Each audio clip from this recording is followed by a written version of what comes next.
Do you ever wonder why certain self-made millionaires become millionaires, what they did differently from you? It can't just be as simple as they didn't order Starbucks coffee. They made Holmes coffee and saved a few. It can't be that simple, right? Yet that's what we hear constantly in the media. Well, wouldn't you like to know the real reason? I'm very, very excited about our author who has joined us today. She is a world renowned expert on finance, and she literally wrote the book on what self made millionaires do that most people don't. She's written nearly a dozen books on finance. Her most recent book is The Wannabe Investor. I'm very happy to bring to our stage Anne-Marie Sabath. Anne-Marie, how are you today? Great, TJ. Thank you for having me. I'm thrilled to be here. Thanks for being here. Now, we are helping a show about helping people be more successful in all aspects of life. And it's very hard to be successful if you can't pay for last month's rent. It's very hard to be successful if you can't afford the lifestyle that you want, that your family wants. And we're primarily about helping people communicate more effectively and having more confidence in communication. And when it comes to finance, there's so much miscommunication out there. People are constantly hearing, well, you got to invest everything in Bitcoin. And if it goes down 80%, well, tough. Or you got to be born to wealth. There is a lot of inherited wealth in this country. You got to go, if you don't get into Harvard, your career's over and you'll be poor and you'll be a dishwasher the rest of your life. So many messages, many of them conflicting about how to build wealth, how to invest. Tell us, what are the biggest lessons you learned in all of your research on what self-made millionaires do differently from average people? I sure will, TJ. First of all, if anyone tells your listeners any of those things, I'm going to say one thing to them: choose new friends. That is absolutely wrong. Let me tell you, everything I have written about, I have had to learn on my own. And so it's very easy. Becoming a millionaire, a self made millionaire, is not about money, it's about the habits. This is what is amazing. And when I assessed it, I recognized something. I'll give you a quick example. I had a friend who was a producer with a major television show. I won't tell you what it is, however, it has numbers in it. And she complained about money all the time. And she was always late. And then I observed people who were self made millionaires, and I put two and two together. And so, one of the things I have made a point of including in this particular book, what self made millionaires do that most people don't, is never be on time, be early. And here's a reason: people who can manage their time can manage their finances. I will put money on that theory. You have five friends, someone is always running late. Guess what? I understand once in a while. However, it doesn't work. I was late for 35 years. And so I'm an expert at having been late. However, I learned, and this is what I want to tell your viewers, your listeners: you write down the time you have to leave. You don't write down the time you have to be somewhere. That is the secret for mastering. So the reason I'm saying all this, it's so essential, and it's really easy. It's not a quick rich theme. It's changing habits. That's what it's all about. Money is your friend. Mm-hmm. Our special guest today is Anne-Marie Sabath. She is an internationally renowned expert on investing. Her book, What Self-Made Millionaires Do That Most People Don't, is an international bestseller. Her most recent book is The Wannabe Investor, just out. You're going to want to check that out as well. And quick note to our producer, Lourdes, if you could post in the comments the link for people who wish to join us on StreamYard, if there are any questions or comments. I see Fulger has joined us already saying wonderful. Fulger, we want to know what questions you have for Anne-Marie about finance. Anne-Marie, you mentioned habits. And one of the things, because I read a lot of books about finance and investing, and every book has different nuances, but at some level, they all deal with human nature and the problem with human nature, because it's human nature to want more, to want today, to discount future self in exchange for today's self. It's always going to be more fun to spend every penny you have today for today. If you knew you were dying today, it's more fun to spend today. There's no doubt about it. And yet every investor book says, okay, the way to wealth is save 20, maybe 30% of every dollar that comes in. It doesn't even matter if you make minimum wage. If you don't spend 20, 30% of every dollar you make and you invest it just in an index fund and you never pick a winning stock in your life, you will be a multimillionaire at some point. And yet it's not fun to not spend. Well, here's the deal, TJ.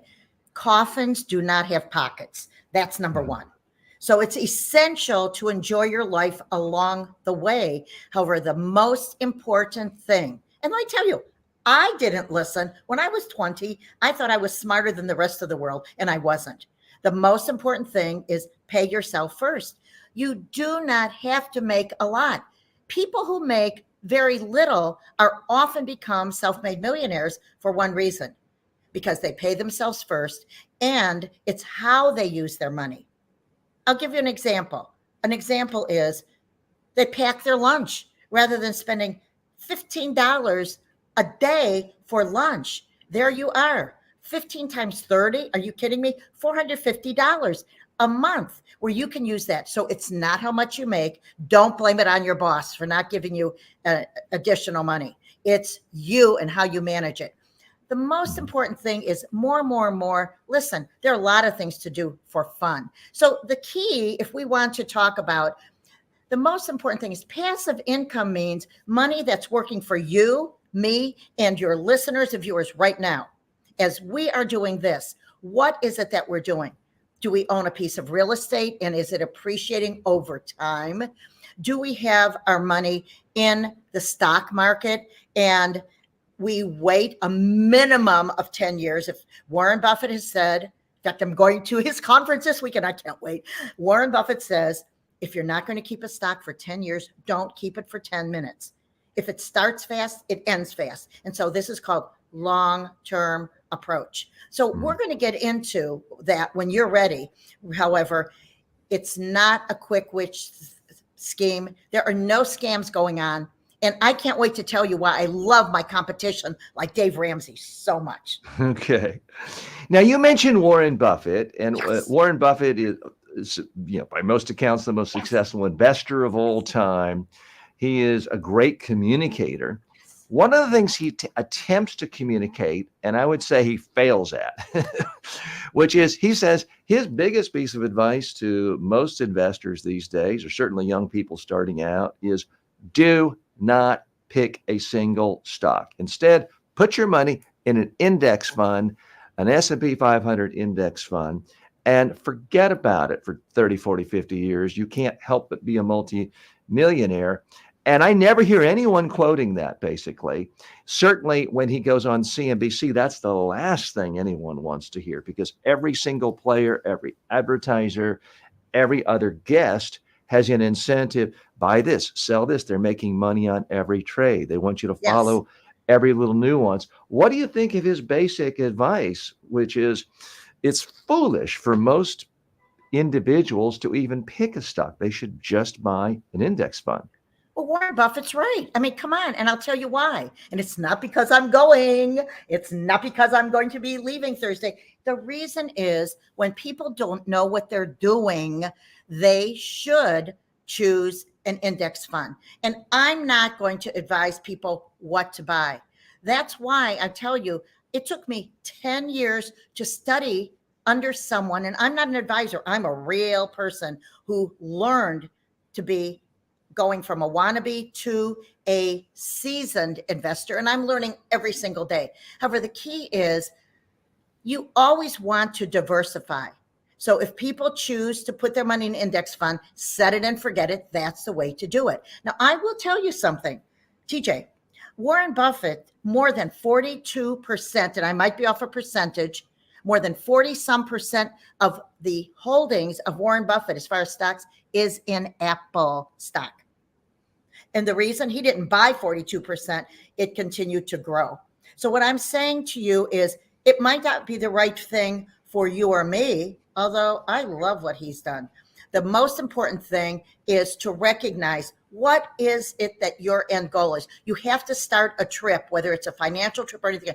What is your end goal? That's the key. How long do you have? What is your risk tolerance? Now, remember, I'm not an advisor. I'm an ordinary person who learned an extraordinary thing. And candidly, If you don't mind, right. let's tease that out a little bit, because there are so many people who write books about finance, and they're either directly or indirectly using it as a marketing tool Right. to get all of your net worth so they can get that 1.5%, 2% forever. And I believe Dave Ramsey has a financial services where he gets you in, and Anthony Robbins wrote a book on money, but he was affiliated with a financial company where come on in. And that's not your revenue model, correct? My revenue model is helping other people be successful. And here's the reason: I get anything I want in my life by helping others. Now, this is not a church. This is not a synagogue. I help people for the sake of it. So if you ask what differentiates me from everyone else, and I love Dave Ramsey, I quote him. I love Tony Robbins, I quote him. There's no competition. There's more than enough. There are more than enough ears who want to learn something. I have every book you can imagine on investing, things I didn't even understand for decades. Now I understand them. I'm doing this because I want to help people create their own success. There is no hidden agenda. So again, you know what? This is what it's about. I love helping people. And I'm not a trust fund baby. I don't have a sugar daddy. However, I have earned every cent because of helping people, and I get everything back. When I need a favor, trust me, they're all in line waiting. That's the bottom line. Earlier, you mentioned passive income, and I always sort of my back stiffens up when I hear that phrase, because yes, of course, there's such a thing as passive income. If you put $10,000 in Berkshire in 1965, you're, if not a billionaire, close to it, and you didn't have to do any extra work. You didn't even have to go to his conferences. So there is such a thing as passive income. Yes. But there's also such a thing as every single day, everyone's email box is full of scams that all say, hey, you're going to get rich with passive income. I'm going to teach you how. Buy my $2,000 program. So I always sort of grab my wallet quickly when I hear someone talk about passive income. How are you actually defining it? Because when I hear someone say, oh, I own a duplex, I love my passive income, I cannot stop laughing in their face, because I've owned real estate before. I lost money. To me, real estate, in most cases, there can be exceptions, but no one ever goes to a cocktail party and says, oh yeah, I bought this property and I lost $50,000. I would have made $200,000 more if I just stuck the money in an index fund 3 years. No one brags about that. They only brag about, well, I bought it at this and I made a huge profit. It's so often not passive. So I want to hear, what is your definition of actual passive income, passive investments? Passive is letting something work for you while you're doing something else. And I will tell you, I've owned real estate over and above my home. And guess what?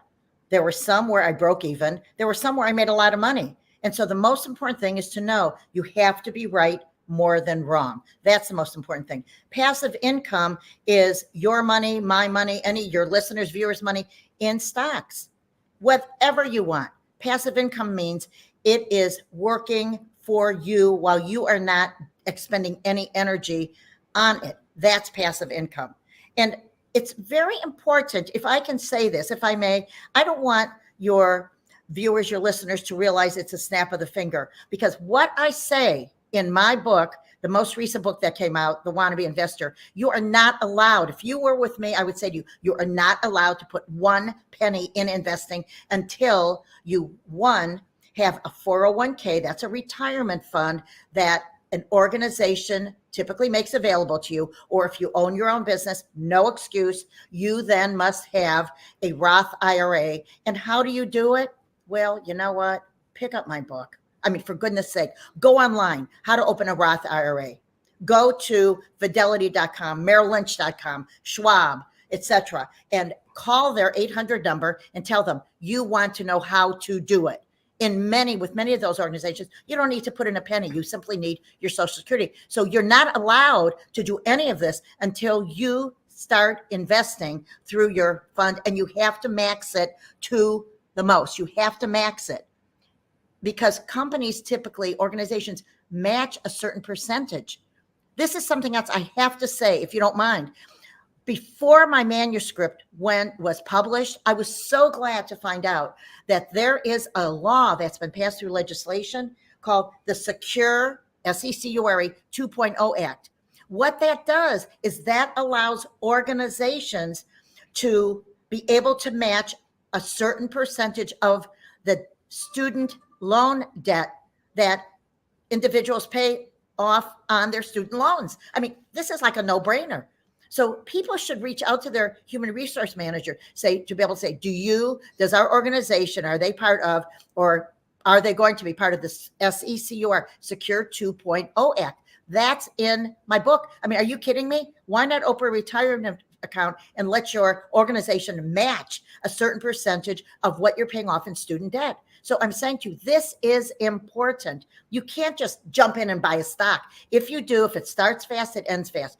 Don't get a hot tip from someone who said they made $1 million. To TJ, your point, people don't say what they didn't do. They only brag about what they do. Those are the people that you want to run away from fast. And it's important, if I may say one more thing, have a minimum of 3 months of an emergency fund. Did I have that at 20? Are you kidding? No, I was glad to pay my bills. Are you kidding me? So I speak with authority. This is important. TJ. Our special guest today is AnnMarieSabath. She's a best-selling author on finance, personal finance, how to invest. Her latest book is The Wannabe Investor. It's available on Amazon and finer bookstores everywhere. We're very happy she's with us. Quick note to my producer, Lourdes, if you could post the link to StreamYard today so that our viewers, if they have questions for Ann-Marie, can actually come on screen and join us if they want to. So if you could please go ahead and post that, that would be great. And you can also just put comments right into YouTube, Facebook, LinkedIn, wherever you're watching this, and we'll be responsive there. Now, Ann-Marie, again, our show is about communication skills, and you're obviously a passionate communicator. You speak clearly. You're not using jargon and buzzwords. You're not saying like, well, you should mitigate losses at all times. You're a good, clear, simple speaker. I am curious as to how you consciously try to craft your communication style in a wildly crowded field. You've got Dave Ramsey, who has, gazillion books, Susie Orman, who was so dominant for years, but you've got thousands and thousands of people putting out books, many of them with massive promotional budgets because they're using the book just as a hook to get people in to manage their money, to charge, 1-2% sometimes. So I'm not asking you to badmouth your competitors. That's not a bad look on anyone. But how do you differentiate yourself from, the Dave Ramseys, the Susan Ormans of the world? Absolutely. Susie Orman, I should say. I love Susie. I've met Susie. I've attended her seminars. As I mentioned before, I quote Dave. I quote Tony Robbins. What differentiates me is I am accessible. Anytime somebody texts me, 513-200-0449, 513-200-0449. Anytime somebody texts me a question, and it better be legitimate because I'll block you if it's not. Anytime, or anytime someone emails me, and you'll get the email soon, I respond. I am accessible, attainable. I do not live in the clouds.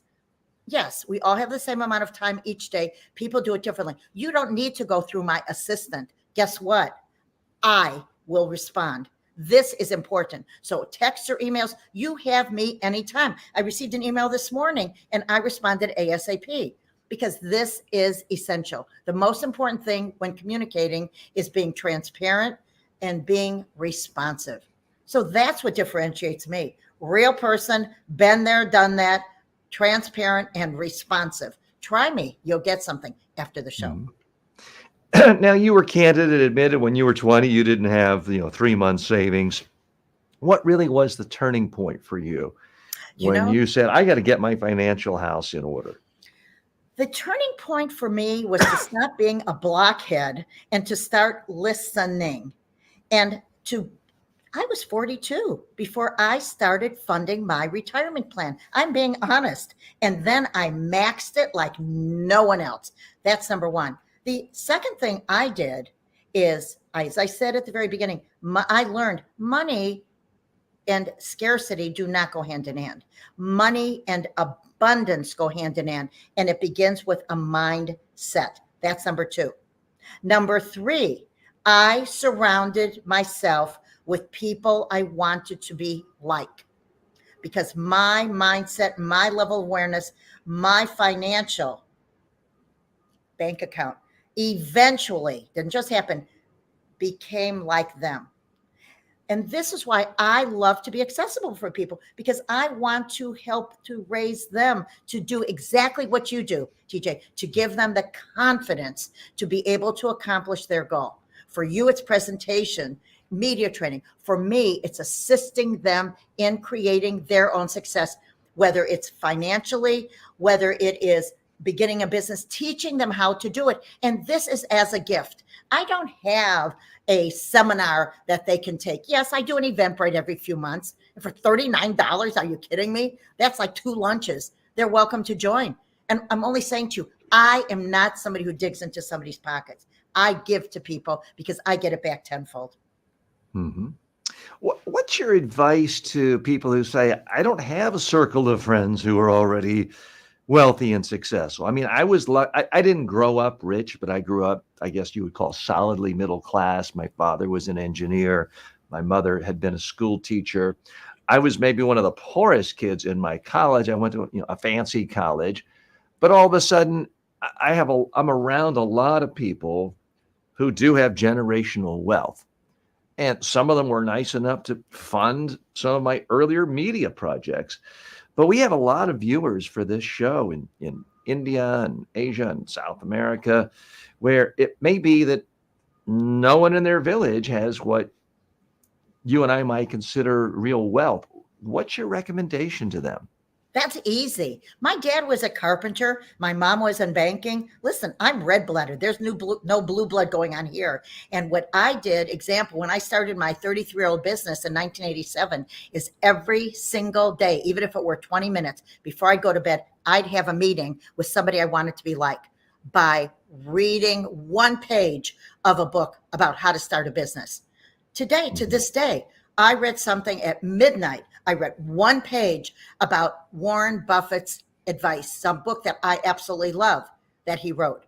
My point is, you don't have to know someone. Get online. And I call it, have a meeting with your brain trust advisor, someone who you want to aspire to be like. So there's no excuse if people say, I don't know someone. Come on, give me a break. Quit making excuses. Losers make excuses. Winners find solutions. And I want to give you one.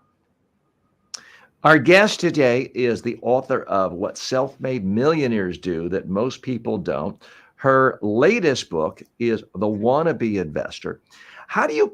Back to the communication challenges, how do you come up with new stuff to say about finance? And I'll say something here. You might not like it, but I do sometimes put finance in the category of, weight loss, in the sense that really everything you need to know about weight loss, you could put on a 3x5 card. Eat fewer calories, avoid processed food, certainly avoid real and artificial sugars, exercise every day, eat a lot of green vegetables. That fits on a 3x5 card. If you do that, chances are you'll be what most people would consider a healthy weight, but you can't sell a book that says that. With finance, if you tell people, spend less than you make, invest 20 or 30% of every dollar in whether it's an index fund or some long-term thing where you're not taking it out, live below your means, constantly build skills to improve your value in the marketplace, build your mind so you can work doing stuff you like till the day you die. You will become wealthy if you do that. That fits on a 3x5 card. If I tried to publish a book with just that, I'd be laughed out of every major publisher. I wouldn't sell anything because people, for the most part, don't want to hear that. So that's my challenge. How do you keep writing new books when so much of the core truth is known and people at some level don't want to accept it? In the same way, I want to think I can lose weight eating chocolate sundaes every day and drinking more beer, as the case is for many people. How do you fight that fundamental human nature to not really want to listen to the core messages? Well, first of all, TJ, you don't need to lose an ounce. Have that hot fudge sundae. You look great. Number one. Thank you. Number two, the way you do it, people love stories. And so the key is, yes, there are only so many words in the dictionary, whatever your language is. The most important thing is share experiences. I have 3 more books in my mind. I never tell people what I'm going to write until I'm 75% finished. And the reason is because of the experiences. The reason is because I watch what people do, right, wrong. I learn what I could be doing better. And being human, continuing to succeed is always figuring out ways how to do it better while accepting what you do right and accepting other people. Let me tell you, it's so easy. I have to say, everybody has a book inside of them. And so the question is, what have you observed that you can share with others? Every one of my books is based on what I've learned, what I've experienced, what I've done wrong, what I've learned to do right. And remember, that's how it works. This is essential. Think of anyone. I'm going to give you an example. There's a stock. I'm not saying buy it. I love it myself. Anyway, it's not for you, called NVIDIA, NVDA. Jensen Huang is the CEO. He's the godfather of artificial intelligence. Well, I say that because guess what? I read something on a CNBC interview that he began when he was in college and maybe before, washing dishes at Denny's. He washed more toilets, this is a quote from him, than anyone you know. And you know what I'm saying is, and he learned how to make it happen little by little. In Spanish, if anyone speaks Spanish, there's a saying called little by little, you go far. Poco a poco se va lejos. I wasn't raised with Spanish. I learned Spanish. And so I'm saying to you, you can learn the language of success. You can learn. It's a matter of what you want to do and then making it happen one step at a time. A scam, to your point, TJ, is if it starts fast, it ends fast. Run as far as you can. That's the most important thing. Well, the problem is sometimes you don't know when scams are going to end. And, if it lasts for hundreds of years, sometimes it's debatable whether it is a scam. I have been extraordinarily skeptical of cryptocurrency and Bitcoin, and I've been telling my friends for years, stay away. I agree with Warren Buffett, who says it's essentially toxic sludge and garbage, and he wouldn't give $5 for every Bitcoin in the world. But here we are, 12, 14 years later, and I do know a lot of people who've made money. Now, a lot of people lose money. They don't like to talk about it. But what do you do when someone comes to you and says, oh, well, everyone I know has made money from this, and I want it to be a part of my portfolio, and even BlackRock has funds that take it into. What's your advice on that? I do think of Bitcoin, for that matter, even gold. I can't remember if it's Warren Buffett or Charlie Munger who says civilized people invest in real businesses. That's why he doesn't invest in gold or Bitcoin. He doesn't consider it a real business, meaning it's got some service it provides to people where there's actual benefit. Well, the key is this. I have an entire chapter in the Wannabe Investor on cryptocurrency. I'm very transparent and say at the beginning, I don't own it. However, I want you to learn about it. And here's the case. No FOMO going on, fear of missing out. People have said it. Warren Buffett has said it. People with logic know you do not buy something you do not understand. So the key is, look, I know people who've made a lot of money in crypto. However, it's not for me. Does it mean they're wrong? No, that's their choice.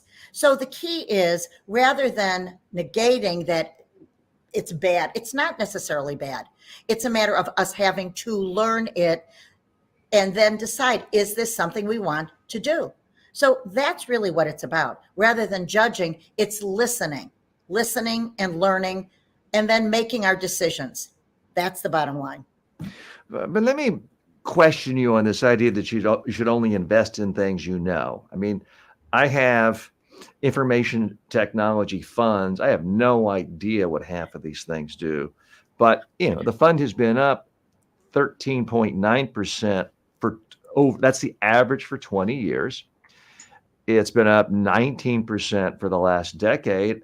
A large holding is Apple. I don't really know how this thing works.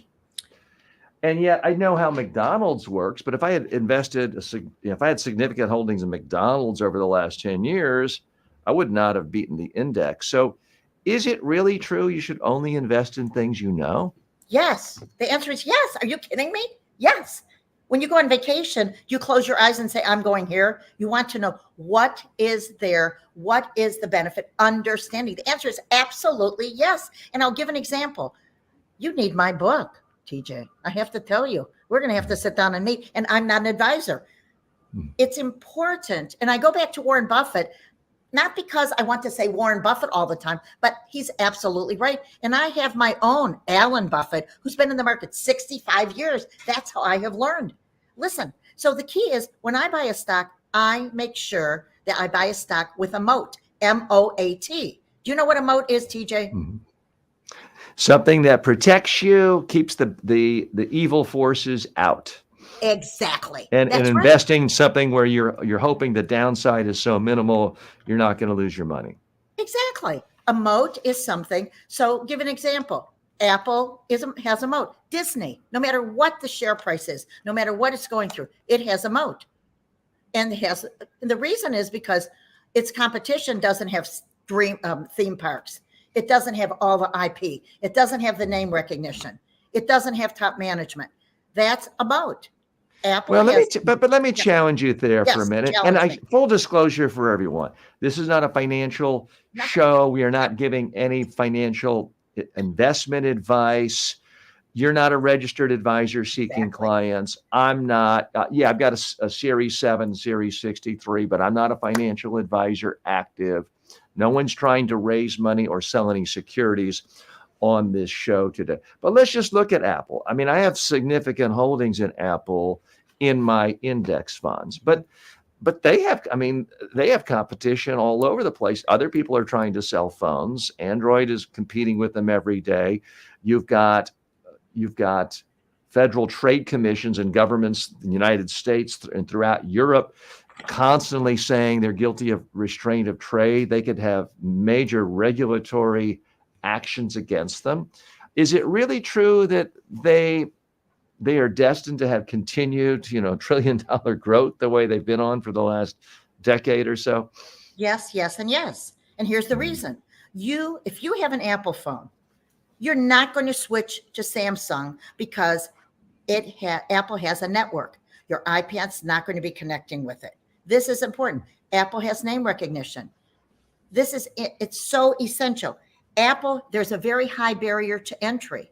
So what that means is you're going to have to do a lot of switching. It's going to be a lot of work to go from Apple to competition. Now, granted, my daughter has a Samsung because that's what her company has given her, and she thinks that's as good as anything else, and that's terrific. The point is, it has intangible assets. How much intellectual property does this have? The key is there are certain stocks that have wide moats. And the only reason I say it means it's wide. Tesla. We're not even going to Tesla. However, Tesla has brand recognition. The founder has plenty of money and could do what he wants when he wants. It doesn't mean it's a wide moat. Maybe it's a narrow moat. However, it still differentiates itself from its competition. And these EV charge centers is most likely going to be one of the major hooks for Tesla. So the key is it's important to understand, what is it? Who are you? What's your risk tolerance? And again, I'm not an advisor. I'm simply telling you I want people to at least understand the language of investing. So when they have a financial advisor, they can at least understand that the person's not speaking Greek. They can have some fluency and be able to ask questions, be able to feel smart rather than say yes, yes, yes, and not understand. That's what this is about. Mm-hmm. Okay, in a moment, we're going to do a couple of segments that I try to do in every interview. And one is it's going to be infomercial time. And I don't mean that in a negative way. I'm going to actually step off for a minute. We're going to put up Ann-Marie next to her book. And I want her to pitch us. I want her to get us excited about buying the book. And I want to give her 2-3 minutes to really give the elevator pitch and beyond, to get us excited about this book, and to do it in an unrestrained way, regardless of whether the interviewer asks great questions, dumb questions, no questions. So I'm going to give her the opportunity to do that. By the way, if you have questions, you can push the button there. We have the StreamYard link in the comments. You can either type in questions or you can come on screen and ask us. The other thing I'm going to do with Ann-Marie is I'm going to ask her every financial advisor's I find least favorite. I have a question I ask people in the finance world, and they hate me for asking it. And I'm not sure I've ever had anyone really give me a straight answer. So you're going to want to stay tuned for that question, because we're going to give Ann-Marie ample time for both of those. But so right now, Ann-Marie, I'm actually going to, let's bring up your book. And this is your 11th book. Am I understanding correctly? Yes. 11th book. So a wealth of knowledge here. This is not someone who just said, oh, I want to be an author today. Let me just cook up something and go to ChatGPT and spit out something. This is someone who spent decades and decades and decades immersed in the field of personal finance and sharing her expertise and her tips with you and with people who are, do you have a target market? I mean, it's not billionaires, presumably. It's not people who have literally no income. Who is your target market for the book? My target market is someone who wants to prepare for their financial future one day at a time. Somebody who has a nickel in their hands, someone who has a dime in their hands, someone who wants to know how to make their money work for them, who's a wannabe, who's curious and wants to learn. And I actually have people who are seasoned investors who go on my Eventbrite because they want to know what's the one thing they can do. And they've learned, oh, maybe I should reinvest my dividends. And when I show them, and excuse me 1 minute, I'm actually going to take myself off the screen and we're going to put you on. And I want you just to say everything you want to say about this book as if you'd been invited to give a mini TED Talk on it. And then we'll talk about what you were trying to do and why you hit those buttons. And then I'm going to go to the big, tough question. Okay, let's. Ready to do it. Well, first of all, thank you, TJ, for having me on. My name is AnnMarieSabath, and this is my 11th book. It took me 10 years of spending time with an individual who's retired from the New York Philharmonic. He was a violinist, and he still plays for us, and he knows how to do much more than pizzicato. For 65 years, he has been investing one step at a time. He knew very little, and he learned every day he reads. And so I was fortunate enough to meet him, and for every single day, I spent time with him on the phone, via email, in person, and I learned what I'm sharing with you in this book, The Wannabe Investor. 7 years after spending these 10 years with him, 7 years into it, I said, I have to write this. And here's why. Approximately 40% of people are not invested in the stock market. And I'm going to see if that's you. One, you live paycheck to paycheck and think you don't have enough money to invest. Well, by the time I get finished with you, you'll know you do. It's a matter of how you spend what you make. You have student debt. Well, let me tell you, you may have student debt, and yes, you should pay it off. However, if you know your interest rate is 3% and the average over a 20-year period in the market is 6%, then you know what? Pay your student debt. However, pay a certain percentage, take a certain percentage of that money and invest it in the market through what you're going to see in the book, a whole chapter, dollar cost averaging. And you could be doing that through your retirement fund that your organization has, or that you may have, you can open through your 401, through a Roth IRA. A third reason is you don't have enough money to set aside. You know what? I saw you out to dinner. You could have had people over for dinner and had appetizers and everybody bring something. So don't go there with me. You're not sure how to open a brokerage account. No longer an excuse. It's in the book, a whole chapter. Another reason is that people use for not investing in the market is you want your money to be easily accessible, so you keep it in a bank. Are you kidding? Yes, I did that for 30 years. I did that for 30 years because I did not know how to invest in the market. And then I finally realized, after meeting my language of investing guru, who's not a financial advisor, who's, again, a violinist. He knew how to do it through trial and error. And let me tell you, believe me, he knows how to do it. So what happened is, you see that if inflation is X percent and the money in the bank is not even making a percent, are you really kidding me? You're losing money every single day. The last thing you want is to have your money in a savings account or a money market. Sure, you want to keep a minimum of 3 months in that type of fund. However, not all of your funds. Otherwise, you're going to be working until kingdom come. And another reason is, you put your money in the stock market. If you do, you think it's a form of gambling. It is a form of gambling when you don't know what you're doing. Don't take the first tip from someone and buy a stock. You have to research it. This is essential. You don't eat something unless you know the ingredients. And if you do, shame on you. And the last reason is you think you don't have enough money to invest. You know what? You do. As I said before, it's how you use the money you have. Listen, I live in New York. I go shopping every day in my closet. Got the picture? So that's what I have to say. Wow, fantastic. Very articulate. And that's the mark of a real pro. The amateur says, well, I hope this interview goes well. I hope they ask me the right questions, or I hope that the host is nice to me. What AnnMarie Sabath just demonstrated is, it's not about the questions. You come prepared, ready to deliver your value, passionate about your message. And if the interviewer asks great questions, fine. If the interview walks off the set, you couldn't care less. You're going to deliver a great message. And I didn't walk off. I just wanted to give her that opportunity. So fantastic messaging. Really very, very compelling, AnnMarie. Oh, and we lost your microphone a minute there. Oh, I'm here. Okay, great. Yes, I was great. whispering. Thank you. Okay, great. Thanks.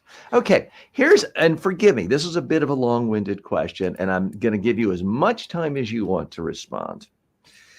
But my question is, where am I wrong? I'm going to lay out a thesis, and I want you to tell me where I'm wrong, and it requires a little background. So I have worked with dozens and dozens and dozens of many of the top fund managers, mostly mutual fund managers.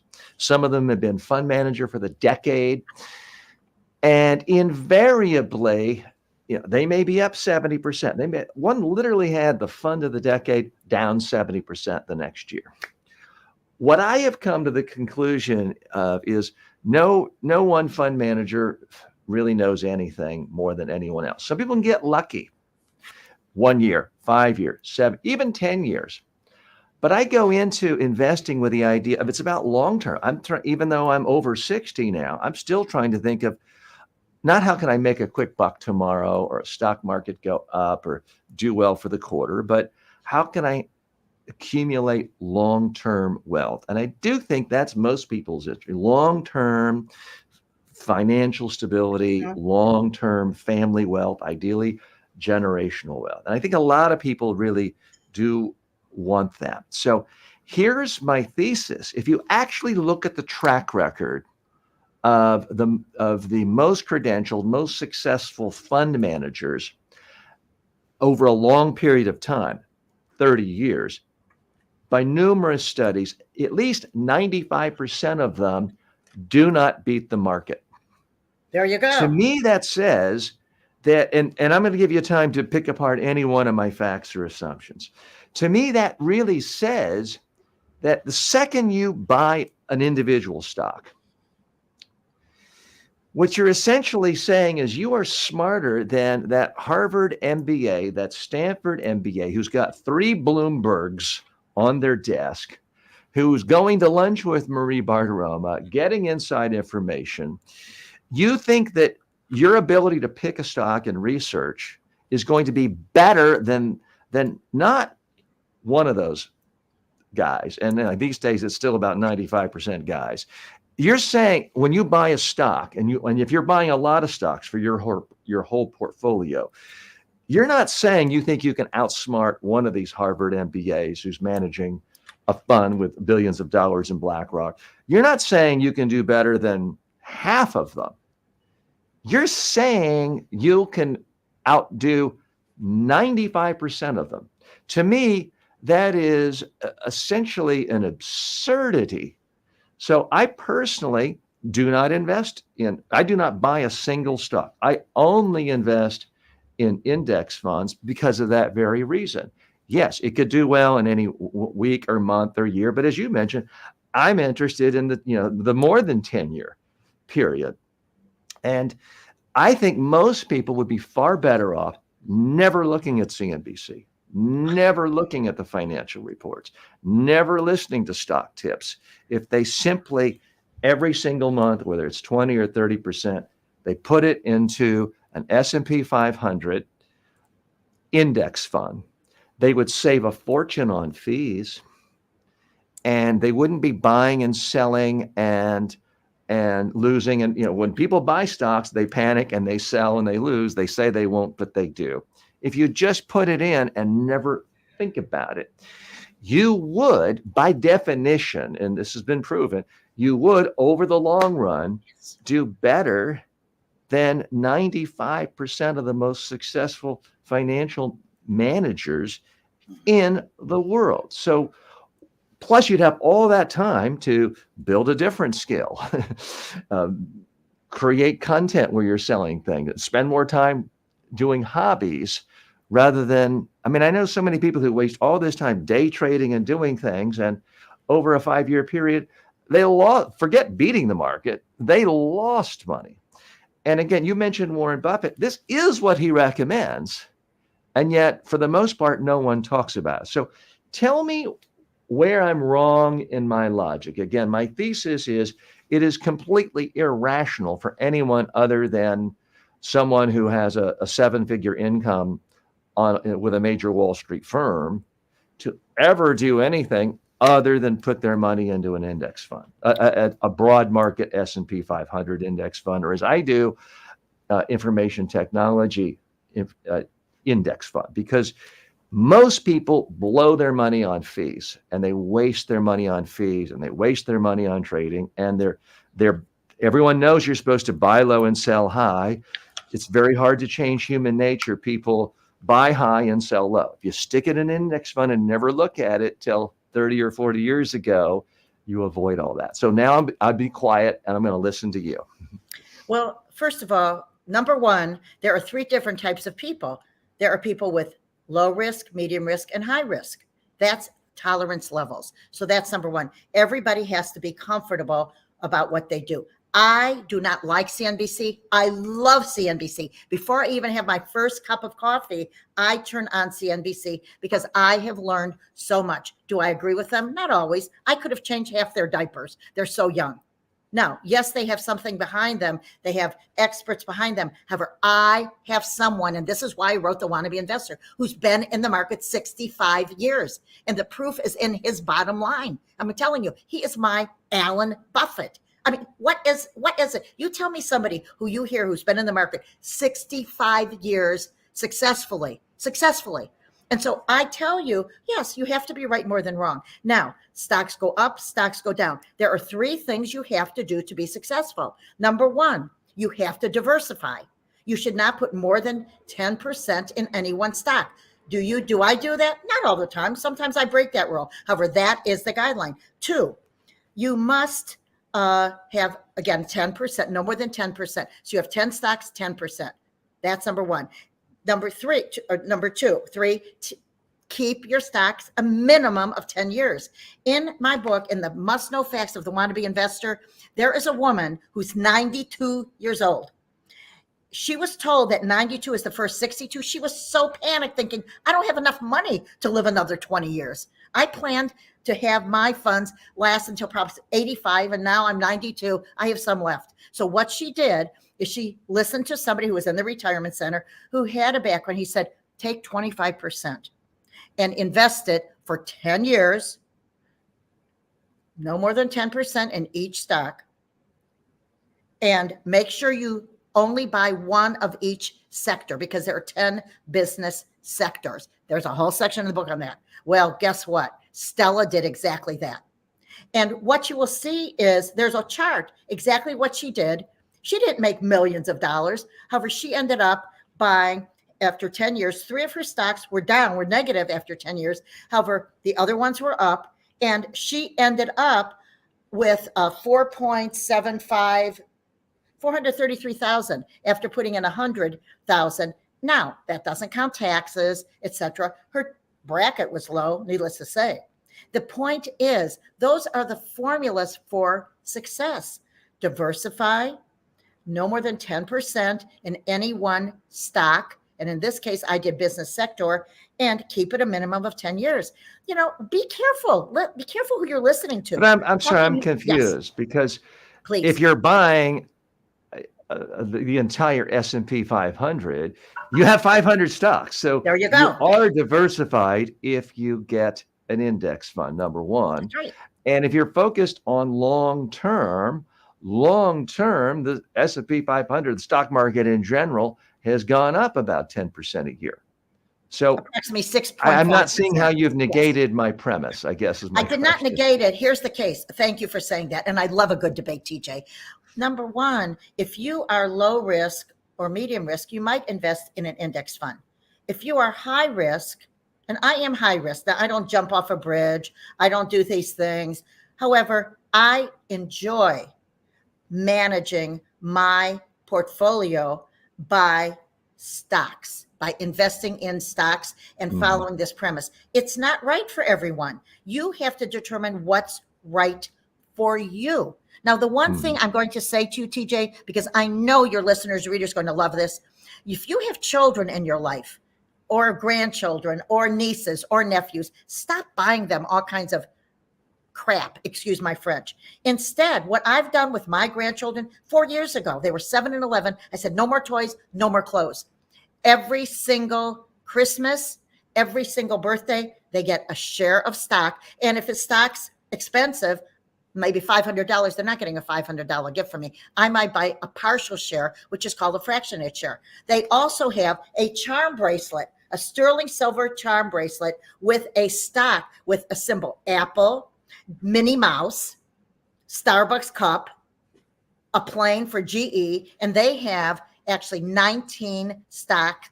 They have 19 stocks in their portfolio, and they have 19 charms. So I say, think, diversify, map things out, understand. That is a fascinating tip. The book, The Wannabe Investor by AnnMarieSabath, it's available on Amazon, bookstores, everywhere. I just love that tip about giving a stock as a present and a bracelet commemorating it. We have time for a couple of more interesting tidbits. Anything else like that people get when they read your book? Oh my goodness. Well, they get access to me. Again, they're not charged. It's a gift of knowledge, because again, my goal is to help people pay it forward. Everyone's not going to have access to someone who's been in the market 65 years. And at the end of every section, there's an Alanism, meaning I made the word up. Yes, you add an ism a prefix or suffix, and you have a word. So an Alanism example is buy a stock like you would choose a mate. Keep it long term. Well, again, that happens. Or you can't have everything. To your point, if you want several stocks in a particular sector, invest in an ETF that focuses on that sector or an index fund. So you get there's so much in here. It's everything I've learned. It took me 3 years to write, 3 editors. One of them is an independent contractor with the Motley Fool. If you don't know about that, great newsletter. So the most important thing is there's no scam going on here. I'm not going to give you an advisor. I don't even have an advisor. I have somebody who I work with once a year to make sure that I am on the right track. However, I'm saying to you, recognize what you're doing and learn from this. Understand what you're doing. This is so essential. And again, I'm a wannabe. I can relate. There are no foolish questions. The only foolish question is the one you don't ask. So that's what it's about. Dave Ramsey, you keep going. Tony Robbins and Susie, let's keep doing it. You're at a different level. I'm an everyday person who wants to teach an extraordinary thing. AnnMarie Sabath, thank you for being our guest. If you have questions for AnnMarie, my suggestion would be buy the book first. It couldn't hurt. And she's probably answered the question there, but also reach out to her. We're posting to your social media links, and you're all over the place. You're on Twitter, LinkedIn, Facebook, and you just search for AnnMarie Sabath. Thank you so much for being our guest today. Take care. Thank you, TJ.